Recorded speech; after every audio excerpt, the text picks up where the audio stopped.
Itu kalau cerita bikin judul itu enak sekali. Babuna fil ibad bikulil bilad. Bab seseorang di mana saja hidupnya harus bermanfaat. Terus dalilnya itu hanya mengutip makalahnya Nabi Isa, wa ja'alani mubarakan ainama. Ciri utama seorang nabi apa? Saya di mana-mana adanya berkahi orang, jadi berkah bagi orang lain. Maksudnya tidak jadi problem bagi orang. Artinya kamu hidup entah di Jogja seperti Pak Ono orang Jember, saya orang Kembar. Di Jogja manfaat, di Jember ya manfaat di mana-mana. Saya pernah di Korea seminggu ya manfaat. Saudara kita TKI yang di Korea manfaat di sana bikin masjid. Ya. Karena ngendikane Allah menceritakan Nabi Isa siapa? Wa ja'alani mubarakan ainama pun. Saya adalah orang yang di mana-mana artinya manusia eksistensinya harus seperti itu, hidup di mana saja. Gampang sekali, Mas. Pernah Imam Syafi'i ditanya, kalau kamu nggak kehilangan air atau nggak ada air di satu daerah, cari-cari sampai nggak ketemu. Setelah nggak ketemu air, baru kamu boleh tayam. Imam Syafi'i ditanya, apa dalilnya harus mencari dulu? Kalau nggak ada air ya langsung tayamum saja. Kenapa harus nyari-nyari dulu? Jawabnya Imam Syafi'i itu gampang sekali. Qala ta'ala falam tajma'an. Kemudian kamu tidak menemukan, di mana-mana tidak menemukan setelah mencari. Kalau belum mencari namanya tidak tahu. Kan ayatnya kan falam tajidu ma'an. Kemudian kamu tidak menemukan air. Tidak menemukan tuh nyari dulu apa langsung ambil sikap? Nyari dulu baru kesimpulannya tidak ketemu. Kalau belum pernah nyari namanya tidak tahu. Segampang itu ulama dulu memahami Quran karena konstruksinya yaitu mereka tahu betul bahwa Quran itu bilisanin Arabiyyin. Ketika Futuhat Syam dulu itu dikuasai tentara Romawi. Era Sayyidina Umar Futuhat Yerusalem dikuasai tentara Islam. Itu awal Sayyidina siapa? Umar radhiyallahu anhu. Ketika Futuhat mau ada pesta besar-besaran. Tapi Umar menolak. Ketika menolak, kenapa Anda menolak? Beliau hanya membaca ayat Innallaha ta'ala ayyara qauman faqala adhabtum thayyibatikum fi hayatikum. Allah itu mengkritik satu komunitas kaum yang zaman di dunia menghabiskan semua kenikmatan. Maka kita tidak perlu syukuran besar-besaran. Jangan-jangan jatah kita di akhirat kita habiskan di dunia. Adhabtum thayyibatikum fi hayatikum. Itu ulama. Rasulullah pernah dahar, pernah makan karena 3 hari gak makan. Kalau di Indonesia gak makan nasi, gak makan daging sudah lama sekali. 3 hari Nabi hanya makan kurma dan air putih. Pernah Nabi gak makan roti sampai 3 hari. Kalau Indonesia mungkin gak makan nasi. Di hari ketiga ada sahabat yang berganti Nabi disembelihkan kambing, potongan kambing Nabi disebut dahar. Itu baru dahar setengah piring Nabi. Ketika ditanya, setengah piring itu kan sudah kuat untuk sholat, untuk apa sudah. Ditanya, ya Rasulullah kenapa berhenti? Bukankah engkau tidak makan ini 3 hari? Nabi membaca walatus alumna yaumaidin aninai. Semua nikmat yang saya rasakan nanti ada pertanggungjawaban. Makanya saya ada ingin tanya. Wah itu kalau diterapkan di sini nggak populer. Makanya saya tahu gayanya ngaji Quran itu nggak siap dengan konsep Quran. Jadi segampang itu orang-orang. Nah karena apa ya tadi? Mereka tahu asbab Quran itu diturunkan dalam konteks apa, lafaz ini arahnya kayak apa, mutlak muqayyadnya kayak apa, muhkam mutasabihnya kayak apa, nasah mansurnya kayak apa. Nah sedikit saya cerita ini mungkin contoh terakhir supaya agak lama-lama nanti bingung kalau lama. Yang bingung ya saya, bingung cara memahamkan. Jadi kalau guru itu kan bingung cara memahamkan, kalau murid bingung cara memahami. Gak tahu tingkat kebingungannya sama. Kalau guru itu bingung cara memahamkan. Kalau murid bingung cara. Jadi ini pertemuan 2 kelompok bingung. Jadi yang satu bingung cara memahamkan, yang satu bingung cara. Kalau orang ekstremis bingung cara merusak suasana. Itu gak benar itu. Ada loh. Rasulullah itu nabi. Itu paling pusing yang ngadepi orang-orang yang ekstrim. Karena apa? Cara berpikir itu lompatannya itu nggak tertib. Jadi Nabi itu cara berpikir itu kecerdasan nubuah. Sementara orang ekstrim cara berpikir itu kecerdasan nafsu, bukan kecerdasan manusia. Kalau manusia masih baik nafsu. Misalnya begini, kalau dalam tradisi nubuah itu, saya dengan Pak Anu berteman lama, mulai tahun 2000 berapa. Itu kalau Pak Anu bertamu ke saya, harusnya tidak usah tak kasih makan. karena sudah dekat. Tapi kalau kenalan baru itu dikasih makan, disangoni. Jadi Nabi itu perilakunya agak unik. Akhirnya ada orang yang cara berpikir itu dangkal. Ya Rasulullah ini tidak fair. Yang iman lama tidak diservis, yang iman baru diservis. Cara berpikir Nabi begini. Orang Ansor itu kan sering memberi Nabi. Perjuangannya Nabi ditopang orang apa? Ansor. Donatur lah, kira-kira orang Ansor itu donatur. Donatur itu keren. Karena donatur itu artinya al-yadul ulya khairum minal yadis. Sehingga ketika Nabi sudah menguasai negara, menguasai Mekah Madinah, sudah futuhat, itu orang Ansor tetap gak diservis. Yang diservis Nabi itu orang-orang baru masuk Islam, disebut wal mu'allafati qulubuh atau Islam mu'allaf. Ada 1-2 orang yang protes, tentu yang gak pinter, tukang protes pasti tidak. Wong iskal-iskalnya sendiri, otaknya gak sampai-sampainya sendiri, orang lain disuruh jawab. Makanya di sini tidak ada tanya jawab, nanti iskal-iskal kamu bingung-bingung kamu sendiri, saya disuruh jawab. Berarti Gus Pak gak mau ditanya, ya memang gak mau karena tadi jawab sendiri aja, nanti pinter sendiri kapan-kapan. Akhirnya tanya begini, cara tanya gini, ya Rasulullah, ini gak fair. Orang sudah Islam lama setelah negara terbuka milik Anda, setelah kita menang, setelah kita menguasai negara, tidak kamu servis.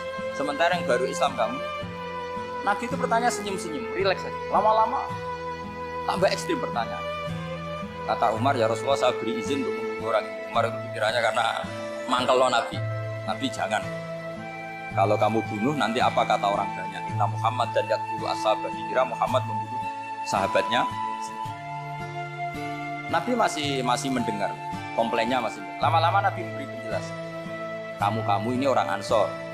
Kamu biasa memberi saya, memberi dana perjuangan. Memberi itu hebat. Saya tidak ingin menurunkan grade Anda, grade sebagai pemberi, berarti kelasnya elit. Sekarang menjadi pener. Itu tidak bagus. Itu betapa Rasul ini namanya kecerdasan nubuah. Kalau orang biasa memberi, biar memberi saja. Supaya dia tetap heroik, tetap patriotik, tetap keren. Karena mentalnya Jangan sampai dari mental memberi, kemudian mentalnya peminta. Jadi kalau Pak On jadi tim suksesnya Pak Jokowi itu ya tidak minta. Kalau dulu kampanye ya kampanye. Biar memberi terus nggak pernah minta. Meskipun akhirnya ya gelo. Tapi Nabi dulu tidak gitu. Jadi orang Ansor itu nggak pernah diservis. Padahal jasanya kayak gitu. Supaya kelasnya tetap kelas elit, yaitu pemberi, penanggung. Nabi gak ingin orang Ansor turun grade menjadi penuh. Orang-orang yang cerdas nubuah menerima konsep Nabi. Lu tanya sama Pak On, saya ada Dani Perseman UI itu puluhan tahun. Itu beliau ke kontrakan saya ke rumah. Tidak pernah berharap. Saya sangat tertutup. Bukan apa-apa ya, kalau ingin memberi saya. Kontribusi saya pada Al-Quran. Saya tidak kepikiran mendapat. Supaya heroik. Tapi orang-orang yang cerdas amatir tadi, ini gak fair. Wong yang memberi lama kok dapat servis di. Sekarang itu problem zaman akhir sudah mulai seperti itu. Nah, orang ini namanya Dzul Khuwaisirah. Ini yang nanti punya anak turun Khawarij. Khawarij itu orang yang ibadahnya hebat, tapi cara berpikir dengan buah salah. Nah, orang lagi Khawarij itu orang ibadahnya hebat, tapi cara berpikir buah. Nubuah itu unik. Nubuah itu cara berpikir tadi. Apa ya? Melihat sesuatu yang benar biar benar terus. Yaitu tadi, mental memberi itu ya biar memberi terus, tidak usah di-share. Maka ketika Abu Bakar jadi Khalifatul Rasulullah, itu ada sistem kepegawaian. Itu gajinya Umar yang sudah Islam lama, gajinya Abu Bakar yang sudah Islam lama. Itu sama Abu Sufyan sama, padahal Islamnya Abu Sufyan baru setelah Fathu Mekah, kira-kira baru setahun.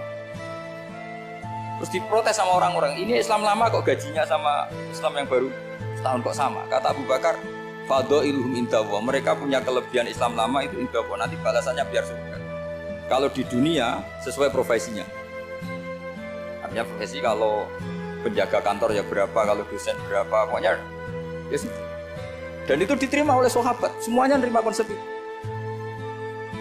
Era Umar agak dibalik.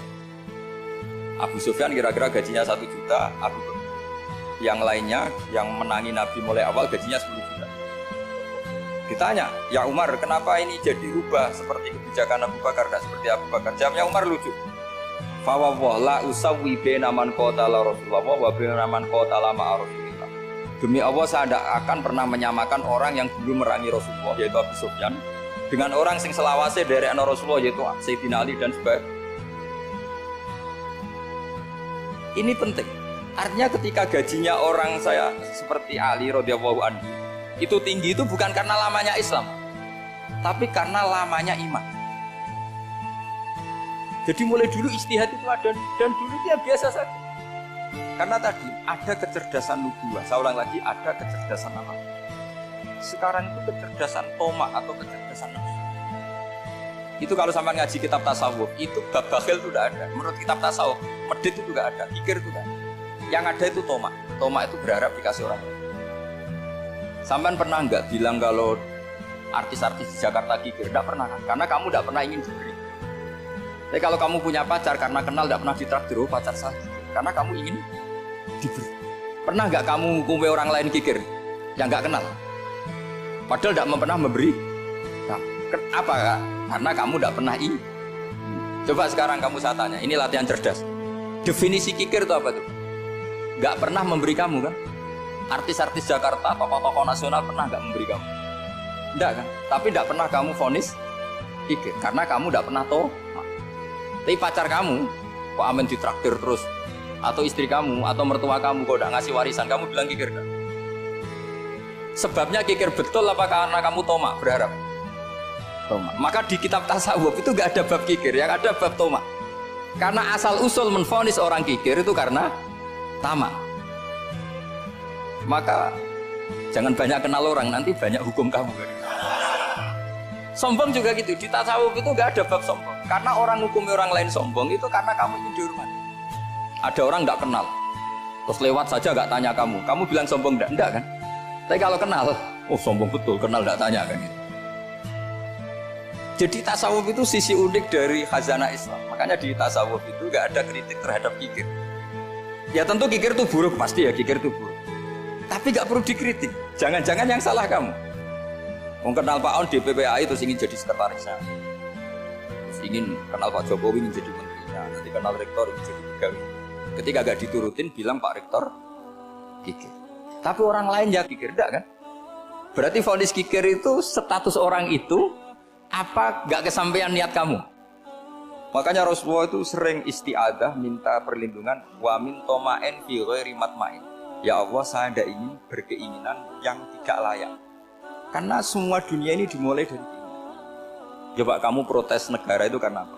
Ingin makmur sejahtera tanpa kerja sehingga nyalakan menteri keuangan. Makanya kalau guyonannya ulama tasawuf gini, tak beri bocoran. Guyonannya orang tasawuf. Begini guyonannya. Anta lam tajid min nafsika kullama turid. Fa kaifa turidu min ghairika kullama turid. Kamu yang punya keinginan saja tidak bisa memenuhi apa yang kamu inginkan. Kenapa keinginan itu kamu timpakan ke orang lain untuk memenuhi kamu? Wong kamu yang punya keinginan saja tidak bisa mewujudkan. Kenapa keinginan Anda kamu timpakan, bebankan orang lain untuk memenuhi keinginan Anda? Misalnya kamu, Gus saya ini goblok, tolong pinterkan. Wong kamu yang ini saja tidak bisa. Kok menyuruh saya? Jadi kalau tiap tasawuf itu unik. Seperti kamu mencintai istri tulen, itu ingin kan dicintai istri tulen. Kamu sendiri kan nggak bisa cinta tulen, masih pelengahan sana sini. Kamu pacaran, ingin pacar kamu setia. Ternyata kamu bikin sekian alternatif. Kalau putus ini punya ini, putus ini. Tapi kamu ingin ini setia, kan nggak fair. Makanya guyonnya orang tasawuf itu, anta lam tajid min nafsika kullama turid, fa kaifa turidu min ghairika kullama turid. Gampang tuh apalane, pokoknya ratrit gitu aja gampang. Jadi kamu yang punya keinginan saja tidak bisa memenuhi. Kok orang lain disuruh memenuhi? Sehingga orang tasawuf itu malu betul. Misalnya saya kok ingin Pak On takdim sama saya itu kurang pegawai. Kalau saya ingin ditakdimi saya menakdimi diri saya sendiri. Makanya berbahagialah orang yang ngilu terus saya ganteng sendiri. Saya kaya sendiri. Menunggu orang lain bilang kamu kaya itu repot. Menunggu orang lain bilang kamu hebat itu, ya sudah bilang aja ya Allah saya hebat, ya Allah saya ganteng, ya Allah saya cantik. Daripada menunggu orang lain bilang apa? Cantik. Jadi ilmu tasawuf itu nih. Jadi kalau fikih itu yang dikritik itu kikir. Kalau tasawuf gak tomak. Karena orang yang kamu vonis kikir itu jangan-jangan tidak kikir tapi mementingkan yang lebih penting. Misalnya ada teman yang tidak pernah naktir kamu. ternyata punya ibu sakit, uangnya dianggarkan untuk ibunya yang sakit, atau anaknya sekolah, atau keluarganya masih hidup dia, sehingga sama teman dia kikir. Hakikatnya kikir apa mementingkan yang penting? Tapi kamu karena gak pernah ditraktir menvonis kikir. Ini pelajaran. Jadi makanya yang dianteni ilmu tasawuf itu tamak, kalau dalam bahasa Inggris, bukan kikir. Karena vonis kikir itu akan disematkan orang yang tidak kesampaian hajatnya. Makanya bapak saya itu, keluarga dia itu ajarannya, yang penting jangan berharap dari orang lain. Ini Pak On saksinya, saya dulu benahin terjemah itu gak pernah melakukan seperti itu. Yang ngaji aja. Karena pikirannya keluarga Kiai itu sederhana. Kalau ngamal ya ngamal saja. Ngamal itu heroik. Makanya buyut-buyut kita semua ini kan pahlawan semua. Membela negara Indonesia ya nggak pernah kebayang jadi presiden. Jadi sekarang nggak ngamal sedikit saja harus jadi menteri jadi. Ini bahaya kalau dalam kelangsungan bernegara karena orang biasa transaksi. Awal negara ini dibangun berdasar heroik bukan berdasar apa transaksi. Sekarang orang akan membiasakan itu apa-apa itu transaksi. Ini tidak bagus untuk kelangsungan bernegara. Apalagi kelangsungan bernegara. Sehingga seperti saya ini masih punya desa-desa binaan di Sragen, di pedalaman Papua sekalipun saya punya santri banyak di Papua. Itu kalau cerita itu unik-unik. Itu mau Jumatan, itu nggak ada orang Papua. Sudah datang setengah 12, datangnya 3 jam, itu mau ketemu santri. Semua, karena ya akhirnya mereka tanya gini Pak, pertanyaannya itu, Gus, boleh nggak Jumatan orang 3? Secara fikih Syafi'i kan harus orang 4. Kemudian mereka tak bilang buat sholat duhur saja. Mereka nggak mau. Wong Jumat-Jumat kok duhur. Harinya kan Jumat, masa sholatnya?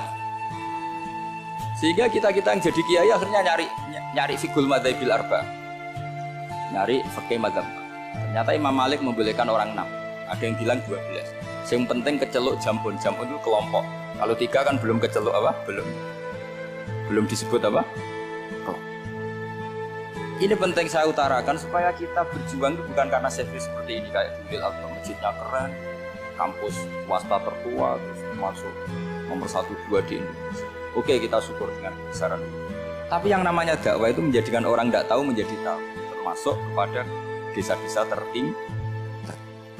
Sama, yang namanya menteri itu pembantu presiden untuk memenuhi kebutuhan rakyat. Sekarang misalnya menteri pertaniannya itu hebat, cerdas, tapi petani nggak mau nandur padi mau apa? Coba yang membantu ketahanan pangan itu para petani mau nanam padi apa karena menteri pertanian? Karena petani mau nanam. Ya sudah GR saja, kita pembantu presiden karena ikut menyumbangkan ketahanan. Tapi kamu kan nggak digaji, kita keren ngamal tanpa harap gaji. Ini penting supaya Anda itu nggak hati kecil gitu. Ikut menyumbang negara tanpa ingin dapat, keren nggak? Nah itu nubuah. Apa? Nubuah. Orang Ansor itu seperti itu. Sehingga ketika Rasulullah wafat dan ada kompetisi kepemimpinan, itu orang Ansor gak ikut. Sudah kita makmum saja, silahkan dibagi di. Saking baiknya orang.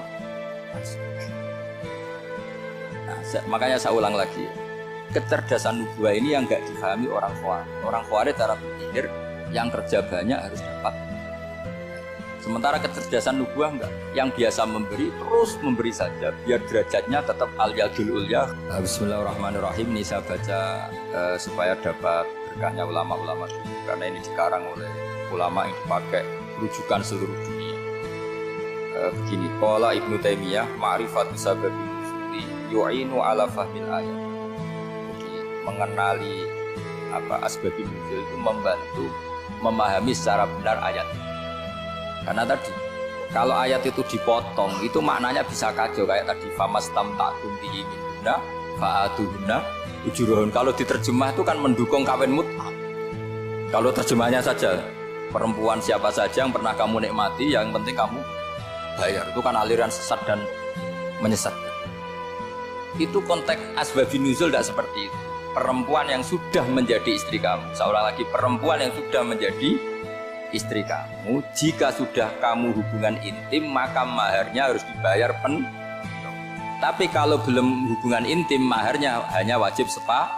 saparu. Fanis rumah farotum illa ayafuna au ya'fu alladhi biyadihi uqdatun.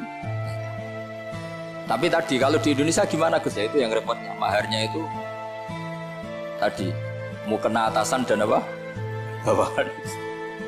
Wah kacau kalau di Indonesia. Sehingga kita bingung kalau dalam logika Arab kan gitu. Bayangannya kalau cerai, kata Allah fala ta'khudhu min syai'an. Harta yang sudah kamu berikan ke istri jangan diambil. Sampai dilarang ngambil tuh karena jumlahnya banyak sehingga kepikiran ngambil. Kalau di Jawa nggak usah dilarang, sudah tidak akan ngambil karena rukuhnya sudah lusuh. Itu susahnya baca Quran di Jawa ya. Karena dari awal maharnya terlalu apa? Kecil. Terus beliau Imam Suyuti termasuk di sini menyontohkan yang pasti salah kalau difahami, yaitu tadi ayat apa itu fa'ina ma tuwallu fastamma wajib. Jadi beliau terus meringatkan betapa pentingnya mengenali asbabin. Karena asbabun nuzul itu gampang. Saya ulang lagi, asbabun nuzul itu gampang. Gampangnya begini ya, kan ada satu peristiwa. Misalnya begini, Rasulullah itu kan mengkritik penuhanan Lata dan Uzza. Berhala-berhala itu dituhankan, dikritik sama Rasulullah. Kemudian mereka begini, karena mereka biasa personifikasi Tuhan. Muhammad, kalau Tuhan itu tidak Lata Uzza dan itu terbuat dari batu, lalu Tuhan Anda itu dari apa? Amin fiddotin audabin, lalu Tuhan Anda ini dari emas apa dari perak? Karena mereka nggak bisa membayangkan Tuhan tanpa dipersonifikasi. Terus Allah menurunkan qul huwallahu ahad Allahus somad lam yalid wa lam yulad wa lam yakul lahu kufuwan. Karena otaknya mereka sudah begitu, yang namanya Tuhan itu harus dipersonifikasi.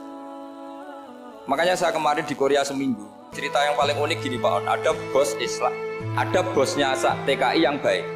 Mereka mengizinkan pekerjanya sholat. Bareng sholat tuh diingeti ke atas ke bawah, kok gak ada arcanya. Sehingga setelah sholat dibilang, apa saya berikan berhala sekalipun, karena gak kebayang ada orang sholat kok tanpa berhala, tanpa Tuhan.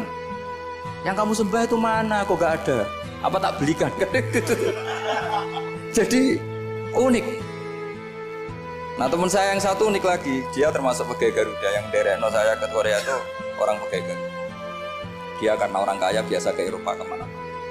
Singkat cerita dia sholat di mall karena nganggep Korea itu sudah negara maju kayak Eropa. Setelah sholat di mall pas asar itu, security-nya nelpon polisi. Pak polisi, di sini ada ritual teroris. Jadi kalau menamakan sholat itu ritual. Jadi artinya apa? Ritual-ritual yang kita lakukan macam-macam cara Pak. Orang ateis itu kan Cina, kan Korea itu kan ya Cina lah, Korea, Jepang, RRC itu kan sipit gitu. Itu ya yang namanya ibadah sembahyang harus ada patungnya atau ada arcanya atau ada benda-benda. Orang Islam kan nggak ada sama.